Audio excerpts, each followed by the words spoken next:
अरे भौजी रे भौजी। अरे का भल हो? अकावा जवनिया के औजी रे भौजी। अरे का भले हमार बची?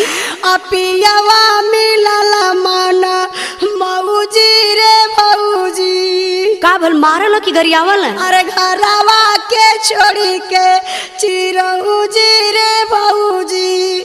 आ दूसरा के चभेला कलौजी रे भौजी। अरे सुना खुल के बतावा का भयल? हाँ समझ गईली।